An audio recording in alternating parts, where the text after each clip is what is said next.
me, let's see, we picked him on Saturday, right? Friday night driving home, y'all are going to pick Shadur. I would say that's not happening. But we had a conversation early that morning, and then we had a conversation later that day. I think we had the right people involved in the conversation.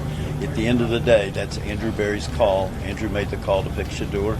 Just like who's going to start or what play we're going to call is Kevin's call. But that's Andrew's call. He made the call. Is he saying that's not happening because he didn't think Shadur would be available? Or is he saying that's not happening because we didn't want to take him? He's not saying that because he didn't think Shadur was going to be available. That's not what he's saying. He's saying that because I in my opinion, they're saying that because he's sitting there saying, look, they didn't really have him ranked that high. They didn't think they were going to draft. I don't know who ultimately pulls the trigger on this. Here's the bigger issue. I don't even really care why he said what he said. This is what it tells me, though. What it tells me is that this young man is ice skating uphill. That's what it tells me, because they are not in lockstep as far as how they view him within that organization. Why else would you come out and say, as I was driving home on Friday night, if you would have told me we were going to draft Shedeur Sanders on Saturday, I would have said that ain't happening. What that means is there's enough people at the top of the totem pole who are like, nah, he's not for us. Simple as that. And then he went on to say, we had the right people in the room. We had a meeting about it Saturday, and we had the right people in the room, and ultimately Andrew picked the player.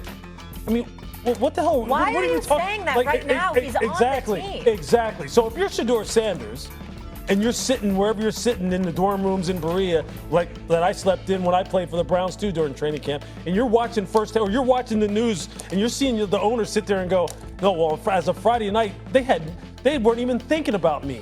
And then they had a meeting, and the right people were in there, and they wound up drafting me. I'm sitting here going, man, am I really at the right place here? Do I have people that are all rooting for me, that want to make this competition here really fair and equitable? They want to make it an organic competition? Or are there ultimately going to be some people who are saying, I didn't want this guy, and so they're not going to support me in those personnel meetings that I was a part of for 8-9 years. And I know how people can get personal with those things in those meetings. This was not a real good interview in my estimation, because it doesn't help the player at all. And quite honestly, it doesn't help the opinions that we have about how Cleveland goes about doing business. It doesn't at all to me. Stephen A., do you feel like his comments are foul? Hell yeah, they're foul. But allow me to twist this just a little bit, Mr. Chippendales and Doggy. It could be. I mean, I've got two train of thoughts. Let me give you the first one. The first one is he could be speaking to the city of Cleveland as if to say, don't blame me for this one. That is the man that gave Deshaun Watson guaranteed $230 million, which right now is going down as arguably the worst trade in NFL history. I mean, the Herschel Walkers of the world with Dallas years ago, and all of the Jimmy Johnson and Jerry Jones shipping them to Minnesota for all the assets they got. You know, we got a couple of things that's up there. This is up there. The way that Deshaun Watson has looked in a Cleveland Browns uniform after all that he endured, clearly it's a disaster. And they tried to set the new market, but folks weren't going with that with Lamar Jackson, Kyler Murray, and others. And so it didn't work out that way, Jalen Hurts included. But they tried because they said if Deshaun Watson could get $230 guaranteed, he got that money before Josh Allen got his money.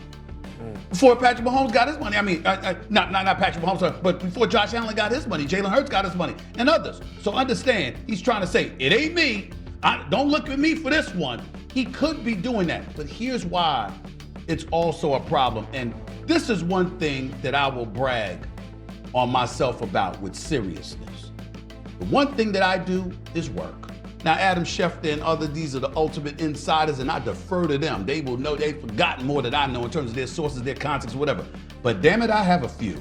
And I talk to a lot of people in the world of sports, a lot of power brokers, a lot of people that are decision makers and whatever. I heard a lot about what was going on with Shedeur Sanders coming into the draft. And I will contest to you, I will proclaim to you on national television that so much of what happened to Shedeur Sanders at draft day to drop to the 144th pick, a fifth rounder, when initially he was projected to be a top 2 or 3 quarterback taken in the draft, for all of that to happen to him, that was a slight, those were people that were hell bent on making sure that Deion Sanders didn't get his way. And they went and they punished his son to punish him. Dion knows it, I know it, anybody with sense know it. We've all heard it covering this league. And that had a lot to do with it. It was personal, and it wasn't some collusion that was going on. They didn't have to, because universally they felt, they watched the interviews, they saw the way Deion Sanders was speaking or whatever, and that's what broke his heart. I'm telling you what I know. It broke his heart because he knew there's no way that his son was gonna fall to a 5th round if it wasn't for people that was taking shots at him. That is what happened. So we understand what's going on here. That's why Haslam was in his car on a Friday talking about, I can't see it happening, because they weren't going to let it happen. Mad Dog? First off, who cares what round he's drafted in now? Unitas was cut, went to the Colts, best quarterback Not ever. now. Brady was a 5th or a 6th round pick. Who cares? He's one of the greatest quarterbacks. Montana wasn't a 1st round pick. Shedeur Sanders right now has ample opportunity on a team that has no quarterback, that has a great history, that needs a quarterback in the worst way. And if he's good, and if he earns the job, he's going to get the job. All right. So, I mean, they're not going to not give him the job because he was a 5th round pick and Dylan Gabriel's better. If he's better than Dylan Gabriel, and he's better than Pickett, and he's better than Flacco, he will start on a team that is starved. They haven't been to a Super Bowl. On a team that is starved. On a city that is starved for a winner, that hasn't had a quarterback in a long time. If he plays well, that includes preseason, he's going to get his chances. Okay, there's 2 things that have to be in place, though, Doggy. Okay, one, he has to have opportunity. He get to opportunity. do that. Well, He okay. get opportunity. His own father said he didn't want him to come to training camp because he doesn't get any reps. Okay. His own father said he doesn't want me to come to training camp because he said, Dad, I'm getting maybe 3 or 4 reps of practice. A practice. It's a week Okay, in the so training number 2. camp. It's a week in the Okay, training let me tell you camp. something about training camp. In the beginning of training camps is typically when everyone kind of gets indoctrinated to what we do as a system offensively and defensively. As it goes along, people start falling by the wayside because then they start paring down because you know what they're ultimately training camp is used for? To get ready to play the regular season. Okay, so the closer you get, the more reps the people who are going to play get. Now, that doesn't mean he's not going to play in the preseason. He is, but he's not getting the reps in practice. So what it really is spectacular in the preseason games, okay? Because he's not getting the reps right now to practice the things he's going to do in the preseason game. And here's the other thing, number 2. You have to have people who advocate for you when you are a lower round draft pick. We don't know who's advocating for him within the organization because we don't know who stood up for him and who really wanted to draft him. So I can tell you this right now. If you don't have someone who's strongly advocating for you, don't tell me that the NFL is just a meritocracy and the best players play. BS. It's not the case. Okay, I've seen players, I've been in personnel meetings where people are getting killed who coaches just don't want. And they may be better than the people who are playing ahead of them. I've seen it happen. Go ahead, Steve. We know you're right. We know damn right you're right. Absolutely. But here's the deal, Doggy, getting back to you. And it's very, very important because, see, this is what, just so you know, Lewis, Sirius XM Radio, Mad Dog Sports Radio, I debut September 2nd as his lead-in. I'll be on from 1 to 3 p.m. every weekday. Let me tell you something, Doggy, right now. This is why folks are going to get a treat, because you and I don't see eye to eye at all. And I'm going to give you plenty of ammunition for your show each weekday afternoon, I'm going to fly with it. because of what you just said that came out of your mouth. You sat up there and said, nobody cares. Nobody cares. They don't. Doggy, He's going to get respectfully. chances. He's going to get chances. No. Doggy, look on the screen. I am. There's 2 men sandwiched into. We're black men. We don't like what happened to Shedeur Sanders. We saw Eli Manning and his family insist, don't draft me, we don't want to come there. It didn't affect his draft stock. We've seen plenty of situations with individuals that are bloviated a little bit. It didn't affect their draft stock. I understand that, you move forward. And he can't be thinking about that. And as a player and as a team, they can't be thinking about that. But us, to watch what happened to him. Chào mừng các bạn đã đến với kênh YouTube của mình. Video ngày hôm nay mình sẽ tiếp tục đi tô màu để gửi tặng đến các bạn, để cho các bạn có những phút giây thư giãn thật là tuyệt vời. Và để làm được video này, để làm được video tô màu thì mình cần chuẩn bị những dụng cụ như sau. Đây là những dụng cụ mình chuẩn bị sẵn. Đây là những bản photo mình chuẩn bị để mình tô màu. Đây là điện thoại để mình quay video. Và đây là bút sáp màu. các bạn theo dõi video của mình thì hãy ấn like và đăng ký kênh để ủng hộ mình nhé. Cảm ơn các bạn rất là nhiều. Yên tâm em vào lớp kia nhé.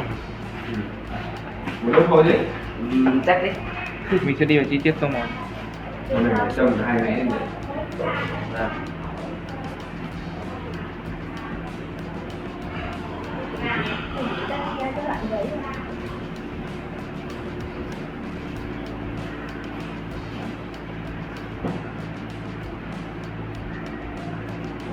Có chuyện nhà thôi. Chuyện nhà mà tôi đi rồi.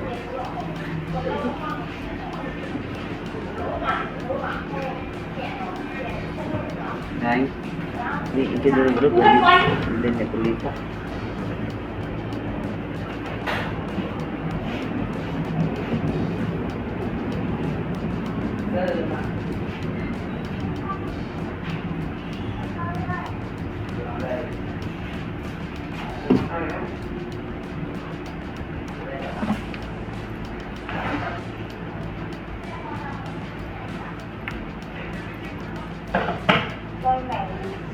Ôi trời Long ơi. Con đâu? Hả? Lego con đâu? Long ơi, mày có nghe cái đoạn đấy đâu có cái từ hậu trường không? Mày có nghe cái đoạn đấy đâu có từ hậu trường không? Trời ơi, mày nó có cái từ hậu trường quá. Con đâu?